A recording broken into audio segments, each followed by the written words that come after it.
তোমরা দেখছো AIR academy YouTube channel. আর আজকে আমরা আলোচনা করব ভারতের সংবিধান, ইন্ডিয়ান কনস্টিটিউশন। ঠিক আছে, তো আজকের ক্লাসটা সম্পূর্ণ থাকবে ইন্ডিয়ান কনস্টিটিউশনের উপর থেকে। সমস্ত ক্লাসগুলো আমরা দেখে নেবো আজকে। মোটামুটি 1 থেকে 50 পর্যন্ত যে কটা সংবিধান আছে, সংবিধানের যে কটা ধারা আছে, সে কটা দেখে নেবো, কারণ এগুলো তোমাদের এক্সামের জন্য অত্যন্ত গুরুত্বপূর্ণ। কত? 1 থেকে তোমাদের 50।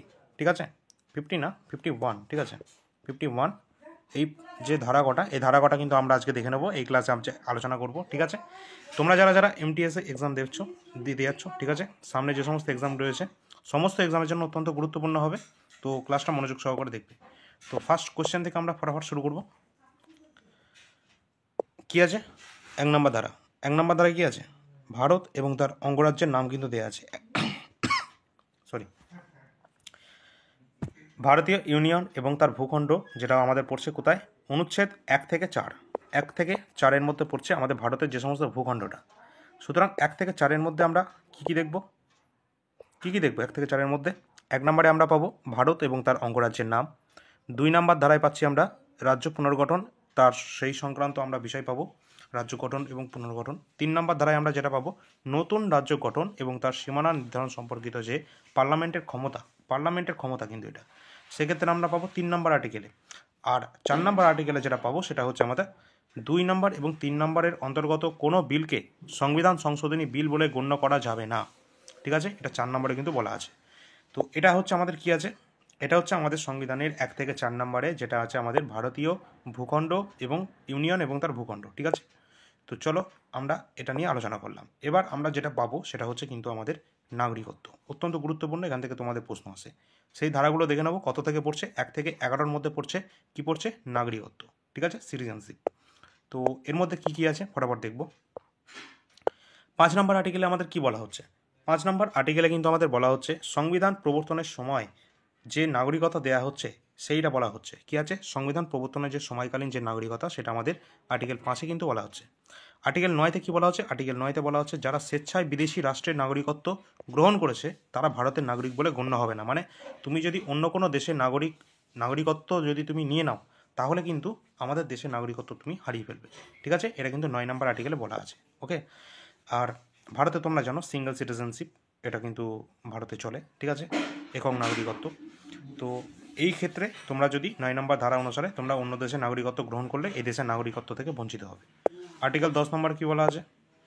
আর্টিকেল 10, দেশীয়করণ এবং নিবন্ধকরণ পদ্ধতিতে যারা ভারতীয় নাগরিকতা অর্জন করেছে তাদের নাগরিকতার অবসান ঘটাতে পারে একমাত্র ভারত সরকার। তাহলে কি হচ্ছে? দেশীয়করণ এবং নিবন্ধ পদ্ধতিতে যারা ভারতের নাগরিকতা অর্জন করেছে তারা নাগরিকের অবসান ঘটাতে পারে, এটা একমাত্র ভারত সরকার কিন্তু ঘটাতে পারে। ঠিক আছে, এটা 10 নম্বর আর্টিকেল বলা আছে। দেশীয়করণ বা নিবন্ধকরণ প্রক্রিয়াটা কি? এটা হচ্ছে রেজিস্ট্রেশন পদ্ধতি। যদি কেউ রেজিস্ট্রেশন পদ্ধতির মাধ্যমে কেউ যদি নিয়ে থাকে নাগরিকত্ব, তাহলে কিন্তু ভারত সরকার মনে করলে সেটা ক্যান্সেল করতে পারে। ঠিক আছে, এটা বলা আছে 10 নম্বরে। 11 নম্বর আর্টিকেলে বলা আছে নাগরিকত্ব নিয়মকানুন সম্পর্কে সমস্ত ক্ষমতা পার্লামেন্টকে দেওয়া হয়েছে। কাকে দেওয়া হয়েছে? নাগরিকত্ব নিয়মকানুন সম্পর্কে সমস্ত নিয়মকানুন কিন্তু দেওয়া হয়েছে 11 নম্বর ধারা অনুসারে পার্লামেন্টকে দেওয়া হয়েছে। ঠিক আছে, পার্লামেন্টকে, সেই ক্ষমতা পার্লামেন্টের আছে। এবার আমরা দেখব মৌলিক অধিকার।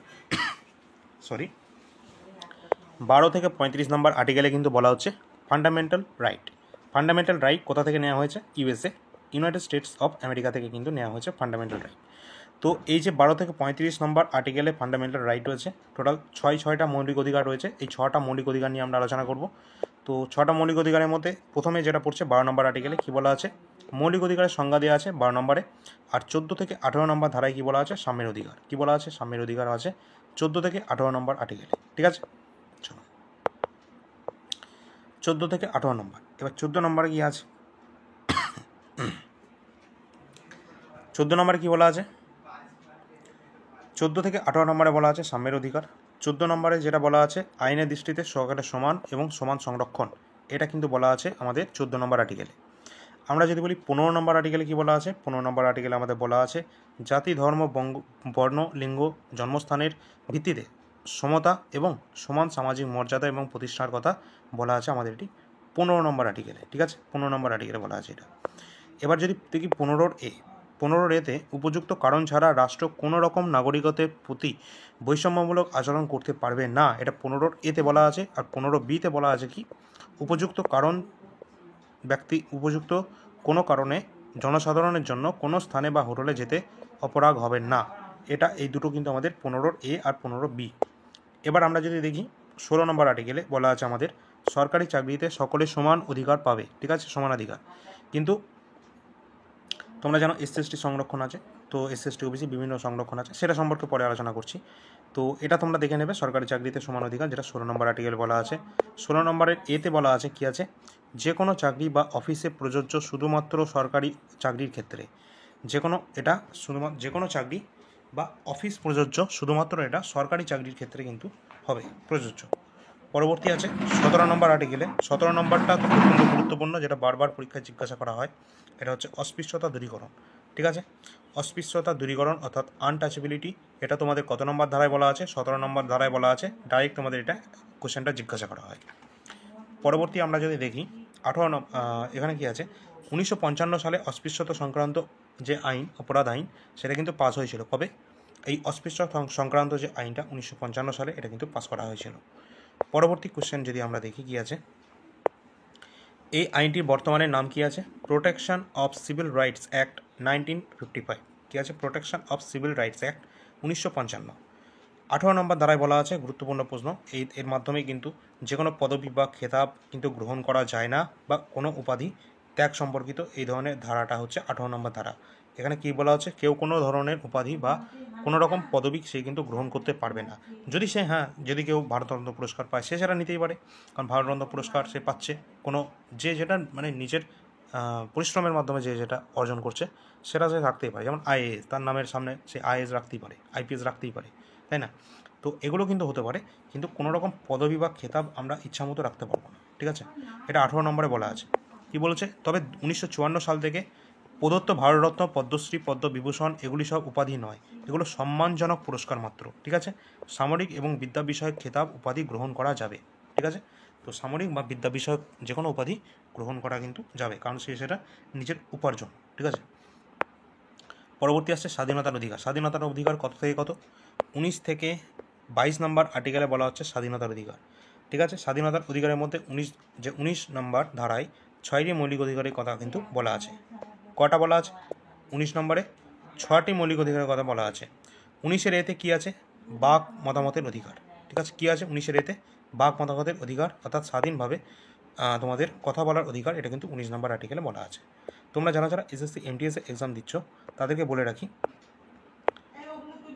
যারা এখনও পর্যন্ত 51 টাকার যে পিডিএফটা তোমরা যারা নাওনি তাদেরকে বলে রাখি, তারা কিন্তু পিডিএফটা নিয়ে নেবে। অত্যন্ত গুরুত্বপূর্ণ VVI যে কোশ্চেনগুলো সেগুলো কিন্তু ওখানে দেওয়া আছে। SSC এবং রেলের TCS প্যাটার্নকে যে কেন্দ্র করে TCS যে এক্সাম নিচ্ছে, সেই ভেন্ডারকে মাথায় রেখে, সেই ভেন্ডার কোন এক্সাম করাচ্ছে সেই এক্সামগুলোর টপিকগুলোকে মাথায় রেখে কিন্তু আমরা এই পিডিএফটা তৈরি করেছি। তোমাদের পিডিএফটা একবার দেখি। তো তোমরা এখানে কিন্তু দেখতে পাচ্ছ জানুয়ারি থেকে এটা আগস্ট পর্যন্ত এখানে আপডেট করে দেওয়া আছে, ঠিক আছে। জুলাই নয় আগস্ট পর্যন্ত আপডেট করে দেওয়া আছে। যারা এখন নেবে তারা পাবে আগস্ট পর্যন্ত, এবং বাদবাকিটা পাবে তোমরা সম্পূর্ণ ফ্রিতে, ঠিক আছে। যারা এখন তোমরা পেমেন্টটা করবে কত? 51 টাকাতে, 51 টাকা দিয়ে যারা পেমেন্ট করবে, ঠিক আছে। কোন নাম্বারে তোমরা যোগাযোগ করবে? এই নাম্বারটা তোমরা যারা দেখতে পাচ্ছ, এই যে নাম্বারটা 9593142593, এই যে নাম্বারটা আছে, এই নাম্বারে তোমরা কিন্তু যোগাযোগ করবে। ডিসক্রিপশনে লিঙ্ক দেওয়া আছে, ডাইরেক্ট ক্লিক করলে তোমরা হোয়াটসঅ্যাপে পৌঁছে যাবে, ওকে। তো ওখানে কিন্তু তোমরা ডেমো পিডিএফটা কিন্তু দেখতে পাবে। এখানে কারেন্টের সাথে সাথে কিছু ইম্পর্টেন্ট টপিক রাখা হয়েছে, যেগুলো পরীক্ষায় কিন্তু অত্যন্ত গুরুত্বপূর্ণ, যেগুলো পরীক্ষায় বারবার তোমাদের জিজ্ঞাসা করা হয়, এই সমস্ত টপিকগুলো এখানে রাখা আছে। তো এখানে আমরা দেখে নেব এখানকার পিডিএফটা কীরকম আছে। তোমরা দেখতে পাচ্ছ যে কোশ্চেনগুলো, এগুলো কিন্তু অত্যন্ত গুরুত্বপূর্ণ প্রশ্ন, বিভিন্ন পরীক্ষায় এসছে, এগুলো বারবার আসবে। যেমন অযোধ্যা স্থাপিত হয়েছিল ভগবান শ্রী, এটা হচ্ছে তোমাদের অরুণ যোগীরাজ। সাম্প্রতিক যে আসাম বৈভব সম্মান, এটা হচ্ছে আসামের সর্বোচ্চ সম্মান। গ্লোবাল যে ইন্ডেক্স, ফায়ার পাওয়ার ইন্ডেক্স 2024, এখানে গ্লোবাল ফায়ার পাওয়ার, ঠিক আছে। এই যে কোশ্চেনগুলো এখানে কিন্তু বারবার পরীক্ষায় এসছে। তারপর তোমাদের এই কোশ্চেনগুলো আছে মিশন সূর্যোদয় যোজনা, এটা সৌরশক্তি উৎপাদনকে কেন্দ্র করে। সিআই হিসেবে প্রথম ডিজি মহিলা নিযুক্ত হয়েছেন কিন্তু নীনা সিং, ঠিক আছে, ডিরেক্টর জেনারেল। তারপর তোমাদের ক্রিকেটে এই যে পুরস্কারটা নাইডু লাইফ টাইম যে অ্যাচিভমেন্ট অ্যাওয়ার্ডটা রবি শাস্ত্রীকে দেওয়া হয়েছে, ঠিক আছে। এই যে কোশ্চেনগুলো, এগুলো কিন্তু তোমাদের এসএসসিতে অনেকবার জিজ্ঞাসা করা হয়। যেমন সুভাষচন্দ্র বসুর জন্মদিন উপলক্ষে পরাক্রম দিবস পালন করা হয়, ঠিক আছে। জাল্লিকাট্টু যে খেলাটা, সেটা কোন রাজ্যে? তামিলনাড়ু, ঠিক আছে। পোঙ্গল উৎসবের দিন পালন করা হয়। তারপরে গোলেমেলা উৎসব জম্মু কাশ্মীরে। এই ধরনের বিভিন্ন পুরস্কারগুলো, বিভিন্ন পুরস্কার সম্পর্কিত বিভিন্ন তোমাদের কোশ্চেনগুলো, গোল্ডেন গ্লোব যে পুরস্কার AR রহমান পেয়েছে 2009-তে, ইনি অস্কার পুরস্কার পেয়েছিলেন AR রহমান, ঠিক আছে। এই বিভিন্ন ধরনের যে কোয়েশ্চেনগুলো এগুলো তোমাদের বারবার পরীক্ষায় জিজ্ঞাসা করা হয়, তো এগুলো তোমরা দেখতে পাচ্ছ এখানে। আর এই সমস্ত পিডিএফটা তোমরা কিন্তু নিতে পারবে শুধুমাত্র 51 টাকা দিয়ে, ঠিক আছে। যারা নেবে ডেসক্রিপশনে লিঙ্ক দেওয়া আছে, ওই নম্বরে তোমরা যোগাযোগ করবে। সম্পূর্ণ এখন তোমরা ডিসেম্বর পর্যন্ত তো আমিই দেবো বলেছি, সুতরাং ডিসেম্বর পর্যন্তই তোমরা পাবে, কিন্তু এখন তোমরা আগস্ট পর্যন্ত পাবে আপডেটেড। ওকে, পরবর্তীগুলো তোমাদের কিন্তু ফ্রি অফ কস্ট এগুলো প্রোভাইড করে দেওয়া হবে। ওকে, তো এই সমস্ত আছে, এগুলো বিভিন্ন তোমাদের সালের যে কোশ্চেনগুলো দেওয়া আছে। তারপর তোমাদের এখানে বিভিন্ন পুরস্কারগুলো দেওয়া আছে। তারপর তোমাদের এই যে কৃষকদের জন্য কৃষি রাজ্য সেরা পুরস্কার পেয়েছে মহারাষ্ট্র সরকার, ঠিক আছে। এই ধরনের বিভিন্ন কোশ্চেনগুলো দেওয়া আছে যেগুলো তোমাদের বারবার পরীক্ষায় জিজ্ঞাসা করা হয়। 24তম এসসিও অর্থাৎ সাংহাই কোঅপারেশন অর্গানাইজেশন, এটা কাজাখস্তানের আস্তানাতে হয়েছিল, ঠিক আছে। অত্যন্ত গুরুত্বপূর্ণ এই প্রশ্নগুলো তোমাদের জিজ্ঞাসা করা হয় তোমাদের এসএসসি এবং রেলে। আশা করি যারা এমটিএসসি এক্সাম দিচ্ছ তারা এখান থেকে অনেক কমন পাবে। এটা কারেন্ট অ্যাফেয়ার্সের কোর্স, ঠিক আছে। শুধুমাত্র কারেন্ট অ্যাফেয়ার্সের জন্য যারা নেবে তারা যোগাযোগ করবে। নাম্বারটা বলে দিই, 9593142593। ডেসক্রিপশানে লিঙ্ক দেওয়া আছে, তোমরা দেখতে পাবে। এছাড়া প্যারিস অলিম্পিক গেম যেটা দেখতে পাচ্ছ, তোমাদের প্যারিস অলিম্পিক 2024 হয়ে গেল। এই যে পিডিএফটাও এটা কিন্তু আমরা তোমাদের প্রোভাইড করে দেবো, ওই 51 টাকা পিডিএফের মধ্যেই মার্চ করে দেবো এটা, ঠিক আছে। অত্যন্ত গুরুত্বপূর্ণ, তোমরা দেখে নেবে। যারা নিতে চাও ওই নম্বরে তোমরা যোগাযোগ করবে, ঠিক আছে। এখানে ভারত কোনো স্বর্ণপদক পায়নি, 71 নম্বর স্থান অর্জিত করেছিল আমাদের ভারত, ঠিক আছে। একটা তোমাদের রৌপ্য পদক পেয়েছিল, ঠিক আছে, রৌপ্য পদক পেয়েছিল নীরজ চোপড়া। চলো আমাদের কোশ্চেনে, আমাদের 19-এর এতে বলা আছে কিন্তু বাক স্বাধীনতা অর্থাৎ স্বাধীনভাবে কথা বলার অধিকার, সেটা কিন্তু আমরা 19-এর এতে পাবো, ঠিক আছে। স্বাধীনভাবে সমবেত হওয়ার অধিকারটা আমরা কোথায় পাবো? 19-এর বিতে পাবো, ঠিক আছে। তারপর সভা সমিতি গঠনের এটা আমরা 19-এর সিতে পাবো। তারপর এই যে এগুলো তোমরা কী করে মুখস্থ করবে, তোমাদের একটা ট্রিক্স আমি বলে দিচ্ছি কী করবে মুখস্থ করার জন্য। এইগুলো তোমাদের বারবার পরীক্ষা জিজ্ঞাসা করা হয়, এই টোটালটা সব কটা কত নম্বর আর্টিকেলে আছে। পরপর মুখস্থ করার ট্রিক্স হচ্ছে তোমাদের, তোমরা দেখবে যে প্রথমে কি করবে, তোমরা সব বন্ধুরা মিলে প্রথমে কথা বলছো, ঠিক আছে। কথা বললে, যেটা 19-এর এতে আছে। তারপর কি করলে, ফোনে কথা বলার পর তোমরা সকলে এক জায়গায় যুক্ত হলে, জড়ো হলে, সেটা হচ্ছে সমবেত হওয়ার অধিকার, বিতে আছে। তারপর তোমরা যখন একসাথে তোমরা সকল একসাথে যখন এক জায়গায় জড়ো হলে, ঠিক আছে, তখন কী হলো, একটা দল গঠন করলো। তার মানে কি, এই সিটাও হয়ে গেল, দল গঠনও হয়ে গেল। তারপর কি করলে, তোমরা যখন একসাথে গঠন করলে দল, তারপর তোমরা ভাবলে চলো এক জায়গায় ঘুরতে যাই, তাই তো। তো ঘুরতে গেলে মানে স্বাধীনভাবে চলাফেরা করার অধিকার, এটাও তোমাদের হয়ে গেল। তারপর কি, যেখানে ঘুরতে গেলে দেখো এই একটা জায়গায় তোমরা ঘুরতে গেলে সকলে, এই জায়গাটা তোমাদের পছন্দ হয়ে গেল, তোমরা কী করলে, জায়গাটা কিনে নিলে, কতজনা কিনে নিল, তার মানে কি এখানে বসবাস করার অধিকার হয়ে গেল, তাই না। যেই কিনে নিলে তারপর কি, এখানে কিন্তু যে সম্পত্তি কিনে নিলে মানে বসবাস করলে, এখানে সম্পত্তির অধিকার কিন্তু এটা বাদ দেওয়া হয়েছে, ঠিক আছে। এটা সম্পত্তির অধিকার বাদ দেওয়া হয়েছে, এটা এখন বর্তমানে আছে 300-এর এতে, ঠিক আছে। আর লাস্ট যেটা আছে, তোমরা ওখানে যেখানে জায়গাটা কিনলে সেখানে তোমরা ব্যবসা বাণিজ্য এই সমস্ত জীবিকা শুরু করে দিলে, তার মানে এটাও তোমাদের 19-এর জিতে পড়ছে, ঠিক আছে। এইভাবে তোমরা কিন্তু এটা মুখস্থ রাখতে পারো। এই যে 44তম সংশোধনী 1978 সালে হয়েছিল, 44তম সংবিধান সংশোধনের মাধ্যমে অ্যামেন্ডমেন্ট অ্যাক্ট, এর মাধ্যমে সম্পত্তির অধিকার সম্পূর্ণভাবে মৌলিক অধিকার থেকে বাদ দেওয়া হয়। বর্তমানে এটা লিগাল রাইট, যেটা আমাদের এখন বর্তমানে 300-এর এতে রয়েছে, ঠিক আছে। 300-এর এতে কিন্তু রয়েছে।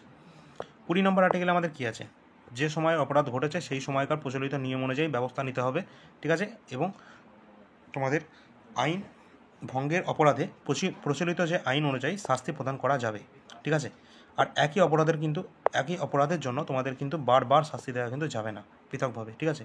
কিন্তু অফিস বা আদালত যদি ইচ্ছা করে তারা কিন্তু পৃথকভাবে শাস্তি দিতেই পারে। ওকে, চলো 21 নম্বর আর্টিকেলে কী বলা আছে। 21 নম্বর আর্টিকেলে বলা আছে, আইন নির্দিষ্ট পদ্ধতি ছাড়া কাউকে তার জীবন এবং ব্যক্তিগত অধিকার থেকে বঞ্চিত করা যাবে না, ঠিক আছে। তার নির্দিষ্ট পদ্ধতি ছাড়া কাউকে তার জীবন এবং ব্যক্তিগত অধিকার থেকে বঞ্চিত করা যাবে না, 21 নম্বর আর্টিকেলে আছে। 21-এর আবার এ ধারায় যেটা বলা আছে অত্যন্ত গুরুত্বপূর্ণ, এটা স্টার মার্ক দিয়ে রাখতে পারো, ঠিক আছে। বারবার পরীক্ষায় জিজ্ঞাসা করা হয়। 6 থেকে 14 বছর শিশুদের জন্য অবৈতনিক শিক্ষার অধিকার, 86তম আর্টিকেল, এটা কত, 86তম আর্টিকেল, 86তম আর্টিকেল নয়, সংবিধান সংশোধন, ঠিক আছে। অ্যামেন্ডমেন্ট অ্যাক্ট, এই অ্যামেন্ডমেন্ট অ্যাক্ট 86তম অ্যামেন্ডমেন্ট অ্যাক্ট, যেটা তোমাদের 2002 সালে হয়েছিল, এর মাধ্যমে কিন্তু মৌলিক অধিকার অন্তর্ভুক্ত করা হয়েছিল। আর জাতীয় জরুরি অবস্থা চলাকালীন কিন্তু রাষ্ট্র যদি মনে করে তাহলে কিন্তু 19 নম্বর আর্টিকেলে সংকুচিত করতে পারে, ঠিক আছে। কিন্তু এখান থেকে আরেকটা প্রশ্ন হয় যে জরুরি অবস্থা চলাকালীন সরকার কোন বিষয়টা, মানে কোন আর্টিকেল দুটো বাদ দিতে পারে না, যেটা 20 আর 21, এই দুটো আর্টিকেল কখনোই তারা ক্যান্সেল করতে পারে না। এই দুটো কোনো অবস্থাতে এই দুটোকে বাতিল করা যায় না। পরবর্তী ন্যাশনাল গ্রিন ট্রাইব্যুনাল অ্যাক্ট, যেটা 2002 সালে সুস্থ পরিবেশের সাথে সঙ্গতি রেখে প্রণীত হয়েছিল এবং 21 নম্বর অধীনে জীবনের অধিকারের অংশ হিসাবে এটা বিবেচিত হয়েছিল। তারপর তো যেটা আসছে, সংবিধানে 21 নম্বর অনুচ্ছেদে বলা আছে আর্টিকেলে, একজনের পছন্দের ব্যক্তিকে বিয়ে করার অধিকার সে করতে পারে। ঠিক আছে, কেউ যদি এখানে তোমাদের ইউপিএসসিতে সম্ভবত ইউপিএসসিতে এই কোশ্চেনটা জিজ্ঞাসা করা হয়েছিল যে একজন ছেলে এবং একটা মেয়ে, তারা দুজন নিজের পছন্দে বিয়ে করছে, এটা কত নম্বর আর্টিকেলে বলা আছে। ঠিক আছে, এটা হচ্ছে তাদের নিজেদের সংবিধানের অধিকার, যেটা 21 নম্বর আর্টিকেলে কিন্তু বলা আছে। ঠিক আছে, এই জন্য তোমরা দেখবে 18 বছরের বয়সী পর যে কোনো ছেলে মেয়ে যদি বিবাহ করে, সেক্ষেত্রে কোনো রকম তাদের বিরুদ্ধে লিগ্যাল অ্যাকশান নেওয়া যায় না। ঠিক আছে, তো অবশ্যই 21 নম্বর আর্টিকেলে তাদেরকে পাওয়ারটা দিয়েছে। ঠিক আছে, চলো 22 নম্বর আর্টিকেলে বলা আছে কোনো ব্যক্তিকে গ্রেপ্তার করা হলে খুব দ্রুত তাকে গ্রেপ্তারে জানাতে হবে। অর্থাৎ তোমরা জানো যে কোনো ব্যক্তিকে যদি গ্রেপ্তার করা হয় তো পুলিশের অবশ্যই উচিত তার পরিবারের কাউকে না কাউকে অবশ্যই জানানো এবং 24 ঘন্টার মধ্যে তাকে নিয়ারেস্ট যে ম্যাজিস্ট্রেট অর্থাৎ ডিএম অর্থাৎ ডিস্ট্রিক্ট ম্যাজিস্ট্রেট, তিনি কিন্তু এটা তার স্পেশাল আদালত থাকে, তো তার সামনে কিন্তু হাজির করাতে হবে গ্রেপ্তারকে, যে গ্রেপ্তার করা হচ্ছে যাকে। ঠিক আছে, 24 ঘন্টার মধ্যে। এগুলো সব নিয়মে কিন্তু বলা আছে, যেটা 22 নম্বর আর্টিকেলে বলা আছে। ঠিক আছে, চলো 22-এর এতে কী বলা আছে, আটক করা ব্যক্তিদের পছন্দ মতো আইনজীবীর সাথে পরামর্শ দিতে পারবে এবং আত্মপক্ষ সমর্থনের সুযোগ দিতে হবে। এটাও তাই, তার নিজের পছন্দ মতো যে উকিল আছে তার সাথে সে পরামর্শ নিতেই পারে, এটাও কিন্তু তার 22-এর এতে বলা আছে। 22-এর বিতে কী বলা হচ্ছে, ধৃত ব্যক্তিকে গ্রেপ্তারের 24 ঘন্টার মধ্যে, যেটা একটু আগে বলছিলাম, ডিস্ট্রিক্ট ম্যাজিস্ট্রেটের কাছে তাকে হাজির করাতে হবে এবং অনুমতি ছাড়া ওই সময়ের বেশি অর্থাৎ 24 ঘন্টার বেশি কিন্তু তাকে আটকে রাখা যাবে না। ওকে, এটা কিন্তু 22-এর বিতে বলা আছে। আর 22-এর সিতে বলা আছে শত্রুভাবাপন্ন বিদেশি এবং নিবর্তনমূলক যে আটক আইনে ব্যক্তির ক্ষেত্রে উপরোক্ত এই সমস্তগুলো প্রযোজ্য হবে না। তো শত্রুভাবাপন্ন কোনো বিদেশির ক্ষেত্রে এই সমস্ত যে আইনগুলো সেগুলো কিন্তু প্রযোজ্য হবে না। এই সমস্ত বলতে উপরের নিয়মগুলো কিন্তু প্রযোজ্য হবে না। ঠিক আছে, যদি কোনো বিদেশি হয়ে থাকে, ফরেনার হয়ে থাকে, তাদের ক্ষেত্রে প্রযোজ্য হবে না। পরবর্তী আমাদের আসছে শোষণের বিরুদ্ধে অধিকার। এটা কত নম্বর, 23 থেকে 24 নম্বর আর্টিকেলে বলা আছে শোষণের বিরুদ্ধে অধিকার। ঠিক আছে, 23 নম্বরে কী বলা হচ্ছে, বল প্রয়োগের দ্বারা পরিশ্রম করানো, মানুষ ক্রয় বিক্রয় বা বেকার খাটানো, এগুলো দণ্ডনীয় অপরাধ। ঠিক আছে, নাগরিকের ওপর শোষণ নিষিদ্ধ, অর্থাৎ কারোর বিরুদ্ধে কোনো রকম শোষণ করা যাবে না, এটা দণ্ডনীয় একটি অপরাধ। তারপর 24 নম্বর আর্টিকেলে যেটা বলা আছে, 24 নম্বর 14 বছর কম বয়সী শিশুদের শ্রমিক হিসাবে অর্থাৎ ঝুঁকিপূর্ণ কোনো কাজে নিয়োগ করা যাবে না 14 বছরের কম বয়সী কাউকে। ঠিক আছে, যেমন খনি বা আতশবাজি শিল্প বা বিভিন্ন বিপজ্জনক কাজে তাদের নিযুক্ত করা যাবে না, যেটা 14 বছরের নিচে কম বয়সী শিশুদের। ঠিক আছে, এটা মাথায় রাখতে হবে, 24 নম্বর আর্টিকেলে এটা বলা আছে।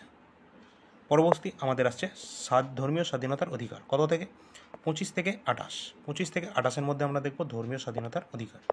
তো ধর্মীয় স্বাধীনতার অধিকারে যে 25 নম্বর আর্টিকেলে বলা হচ্ছে, পেশা জীবিকা গ্রহণের ক্ষেত্রে ধর্ম বাধা হয়ে দাঁড়াবে না। ধর্ম কখনোইভাবে তার পেশা বা জীবিকার ক্ষেত্রে বাধা হয়ে দাঁড়াতে পারে না। এই ধারা বলে সকল ব্যক্তি সমানভাবে বিবেকের স্বাধীনতা অনুসারে ধর্মমত গ্রহণ করতে পারে, তারা যে কোনো ধর্ম গ্রহণ করতে পারে, যে কোনো ধর্মাচরণ বা ধর্ম প্রচারের স্বাধীনতা ভোগ করতে পারবে। ঠিক আছে, অর্থাৎ ধর্ম সম্পর্কেতে আছে, অর্থাৎ ধর্মীয় স্বাধীনতার অধিকার 25 থেকে 28। ঠিক আছে, আর এখানে কিন্তু আরেকটা জিনিস বলা আছে যে ধর্মের স্বাধীনতার নিশ্চয়তা দেয় এই 25 নম্বর আর্টিকেল। এখানে নৈতিকতা, স্বাস্থ্য এবং মৌলিক অধিকারের সাপেক্ষে এটা কিন্তু বলা আছে 25 নম্বর আর্টিকেলে। পরবর্তী 26 নম্বর আর্টিকেলে বলা হচ্ছে ধর্ম অনুষ্ঠান পালনের যে স্বাধীনতা, ধর্মীয় প্রতিষ্ঠান, ট্রাস্ট গঠন বা দেবোত্তর বা পরোত্তর সম্পত্তি অর্জন, ভোগ দখল, এগুলো কিন্তু করা যাবে।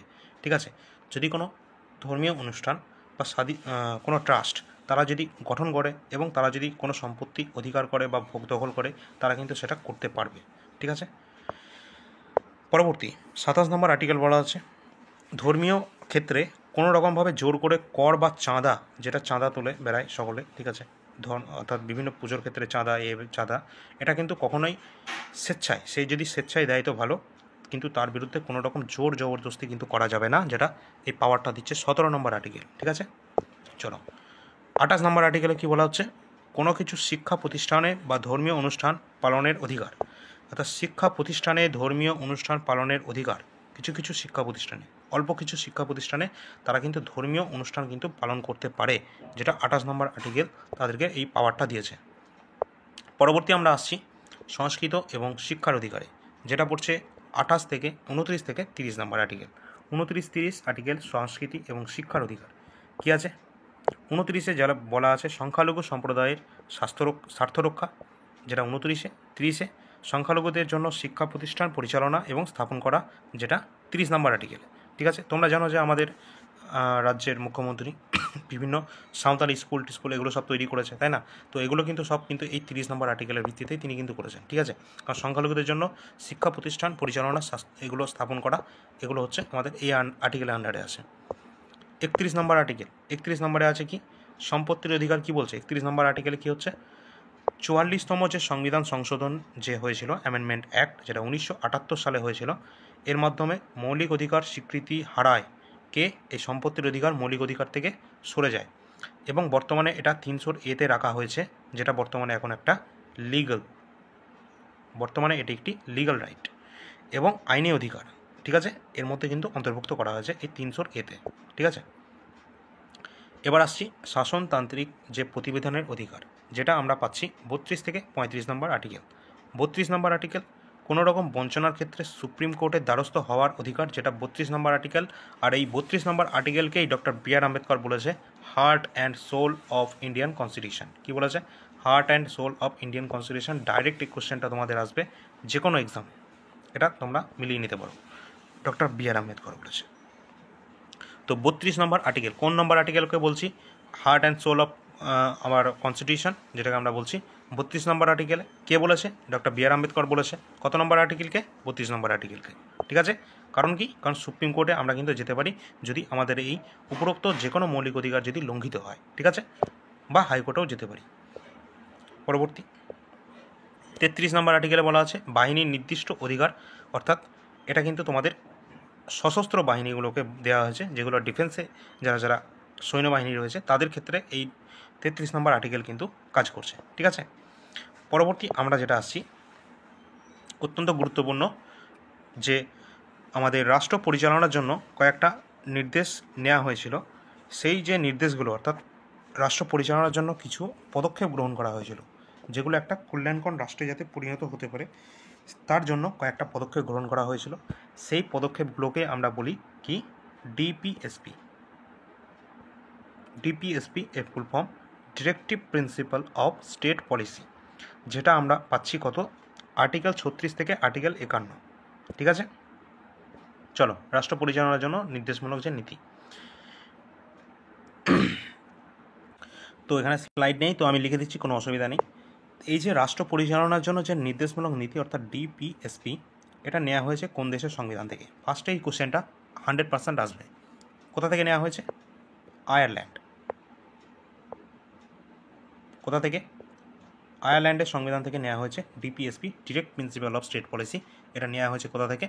এই আয়ারল্যান্ডের সংবিধান থেকে কিন্তু এটা নেওয়া হয়েছে। ঠিক আছে, চলো পরবর্তী তোমাদেরকে যদি আমি বলি, এই ডিপিএসপির মধ্যে যে 36 নম্বর আর্টিকেলে বলা আছে কি? এই ডিপিএসপির সংজ্ঞা কি বলা আছে? ডিপিএসপির সংজ্ঞাটা বলা আছে 36 নম্বর আর্টিকেলে। 37 নম্বর আর্টিকেলে বলা আছে এই যে ডিপিএসপি, এটা কিন্তু তোমাদের আদালত দ্বারা বলবৎযোগ্য নয়। কি হলো? ডিপিএসপি যদি না মানা হয়, আদালত দ্বারা বলবৎযোগ্য নয়, মানে হচ্ছে এই ডিপিএসপি যদি কোনো স্টেট যদি না মানে, তার বিরুদ্ধে তোমরা কিন্তু সুপ্রিম কোর্টে যেতে পারো না। ঠিক আছে, অর্থাৎ এটা কিন্তু তোমাদের আইন দ্বারা, অর্থাৎ আদালত দ্বারা বলবৎযোগ্য নয়। অর্থাৎ আমরা এটা বলতে পারি নন জাস্টিসিবল। ঠিক আছে, লেখাটা খুব খারাপ হয়ে গেল।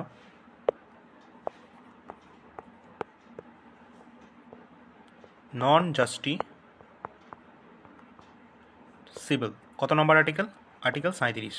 কারণ এটা আদালত দ্বারা বলবৎযোগ্য নয়। তোমরা যদি মৌলিক অধিকার লঙ্ঘিত হয়, তাহলে কিন্তু তোমরা যেতেই পারো সুপ্রিম কোর্টে বা হাইকোর্টে। ঠিক আছে, যেটা হচ্ছে তোমাদের 32 নম্বর আর্টিকেল, যেখানে কিন্তু ডক্টর B.R. আম্বেদকর এটাকে হার্ট অ্যান্ড সোল বলেছে। ঠিক আছে, কিন্তু এই 37 নম্বর আর্টিকেলের মাধ্যমে তোমাদের যদি এই যে 36 থেকে 51 একটাও যদি তোমাদের এই ডিপিএসপি যদি লঙ্ঘিত হয়, তাহলে কিন্তু তোমরা সুপ্রিম কোর্টে যেতে পারো না। ঠিক আছে, এটা কিন্তু আদালত দ্বারা বলবৎযোগ্য নয়। পরবর্তী যদি আমরা 38 নম্বরে দেখি, 38 নম্বরে কিন্তু বলা আছে যে কোনো রাজনৈতিক অর্থনৈতিক ন্যায়ের ভিত্তিতে এটা কিন্তু জনকল্যাণমূলক যে সচেষ্ট হবে, এখানে 39 নম্বরে যদি আমরা কিছু বলি, 39 নম্বর আর্টিকেল 39 নম্বরে কিন্তু এখানে বলা হচ্ছে যেটা যে ন্যায় প্রতিষ্ঠার জন্য সাম্যের ভিত্তিতে রাষ্ট্রীয় আইন বলবৎযোগ্য হবে না, ঠিক আছে, অর্থাৎ এগুলো কিন্তু কোনোরকমভাবে বলবৎযোগ্য হবে না, ঠিক আছে, এটা কিন্তু 39 নম্বরে বলা আছে।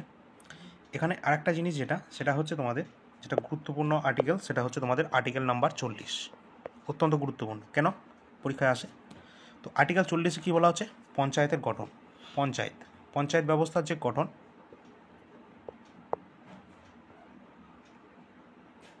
পঞ্চায়েত ব্যবস্থার যে গঠনটা এটা কিন্তু বলা হচ্ছে আমাদের আর্টিকেল 40-এ, ঠিক আছে। আচ্ছা, আর্টিকেল যদি 41-এর কথা বলি, আর্টিকেল 41 কিন্তু এই যে বেকার ভাতা, সরকার যে ভাতাগুলো দিচ্ছে, বেকার ভাতা বা যেটা তোমরা জানো, তাছাড়া বার্ধক্য ভাতা, ঠিক আছে, এই যে ভাতাগুলো আছে 41 নম্বর আর্টিকেলের মাধ্যমে কিন্তু এই ভাতাগুলো দেওয়া হচ্ছে, সরকার দিচ্ছে। এগুলো কিন্তু কোনো রাজ্য মানতেও পারে, নাও মানতে পারে, ঠিক আছে, মানতেই হবে তার কোনো গ্যারান্টি নেই, আর এগুলো পালন করতেই হবে তার কোনো গ্যারান্টি নেই, আর তার জন্য তার বিরুদ্ধে তোমরা আদালতেও যেতে পারবে না, ঠিক আছে, কারণ এগুলো আদালত দ্বারা বলবৎযোগ্য নয়, যেটা 37 নম্বর আর্টিকেলে আমরা বলে দিয়েছি। এরপর আমরা যদি 43 নম্বর আর্টিকেলটাকে দেখি, 43 নম্বর আর্টিকেলে কী বলা হচ্ছে যে সমান কাজের জন্য সমান বেতন, ঠিক আছে, যেটা হচ্ছে তোমাদের ইকুয়াল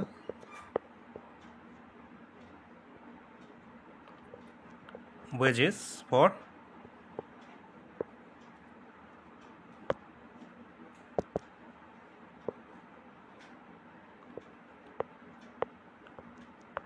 ওয়ার্কস, ঠিক আছে, অর্থাৎ সমান কাজের জন্য কিন্তু সমান বেতন, যেটা 43 নম্বর আর্টিকেলে কিন্তু বলা হচ্ছে। তারপর তোমাদের আছে 44 নম্বর আর্টিকেল, গুরুত্বপূর্ণ আর্টিকেল, যেটা তোমাদের প্রশ্ন আসবে 100%, যেটা আছে কি 44 নম্বর আর্টিকেল হচ্ছে uniform civil code, uniform civil code কি আছে, ইউনিফর্ম সিভিল কোড, যেটা হচ্ছে আইনের চোখে সবাই সমান, অর্থাৎ অভিন্ন দেওয়ান বিধি, আইনের চোখে সকলে সমান, যেটা কিন্তু এই 44 নম্বর আর্টিকেল, অর্থাৎ ইউনিফর্ম সিভিল কোড যেটা পড়ছে পরীক্ষায় ডাইরেক্ট আসবে। ইউনিফর্ম সিভিল কোড কত নম্বর আর্টিকেলে আসছে, আর্টিকেল 44, আর্টিকেল 44।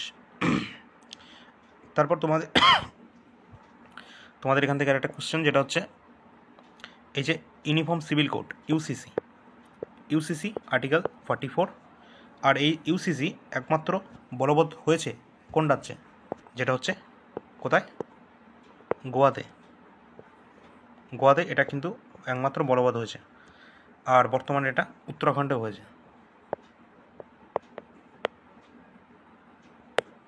ঠিক আছে, এই দুটো রাজ্যে। পরবর্তী যেটা আসছে, পরবর্তী অত্যন্ত গুরুত্বপূর্ণ আর্টিকেলের মধ্যে যেটা পড়বে সেটা হচ্ছে আর্টিকেল 49, আর্টিকেল 49 যেটা আছে কোনো ঐতিহাসিক স্থানের সংরক্ষণ, অর্থাৎ ঐতিহাসিক স্থানগুলোকে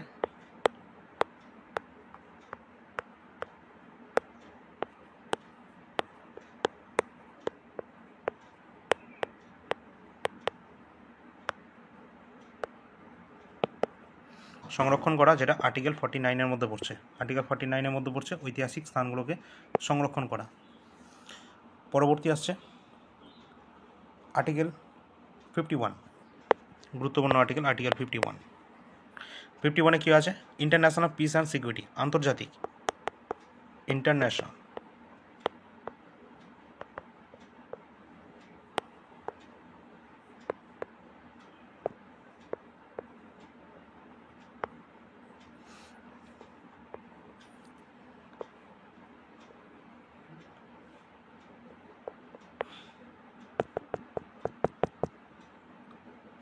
ইন্টারন্যাশনাল পিস অ্যান্ড সিকিউরিটি, এটা পড়ছে তোমাদের article 51, international piece and security.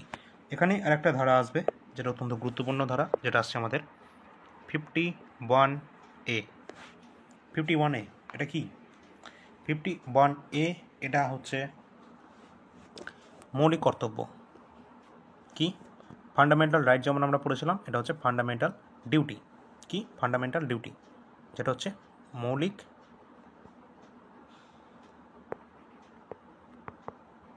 কর্তব্য। কোন দেশ থেকে নেওয়া হয়েছে ফান্ডামেন্টাল ডিউটি, যেটা নেওয়া হয়েছে কোথা থেকে, রাশিয়া,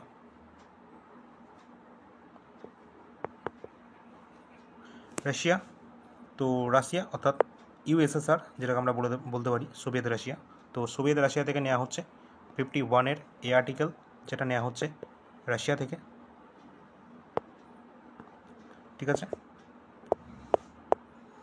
লেখাটা ঠিকঠাক আসছে না। রাশিয়া থেকে নেওয়া হচ্ছে 51 এ মৌলিক কর্তব্য। 51 এতে রাখা হয়েছে মৌলিক কর্তব্যকে, রাশিয়া থেকে নেওয়া হয়েছে। কতগুলো মৌলিক কর্তব্য রয়েছে? মৌলিক কর্তব্য তোমাদের এখানে একটা কোশ্চেন যেটা আসে, এটা হচ্ছে একটা 86তম সংবিধান সংশোধনী, এটা কিন্তু অ্যামেন্ডমেন্ট অ্যাক্ট। ঠিক আছে,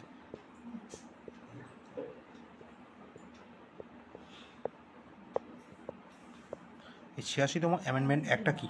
86তম অ্যামেন্ডমেন্ট অ্যাক্টের মাধ্যমে এই 11তম যে সংবিধানের তোমাদের 11তম যে মৌলিক কর্তব্য, 11তম, ঠিক আছে, এটা কিন্তু যুক্ত করা হয়েছে। ঠিক আছে, কত? এই 86তম সংবিধান সংশোধনের মাধ্যমে 11তম। ঠিক আছে, আর এটা যেটা করা হয়েছে সালটাও জিজ্ঞাসা করা হয় 2002 সালে।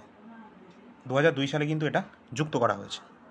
আর যেটা যুক্ত করা হয়েছে সেইটা তোমাদের বলে দিই, এই যে 2002 সালে তোমাদের যুক্ত করা হয়েছে 86তম সংবিধান সংশোধনের মাধ্যমে, যেটা 86তম সংবিধান সংশোধনের মাধ্যমে যুক্ত করা হয়েছে 11তম যে মৌলিক কর্তব্যটা, সেটা কি?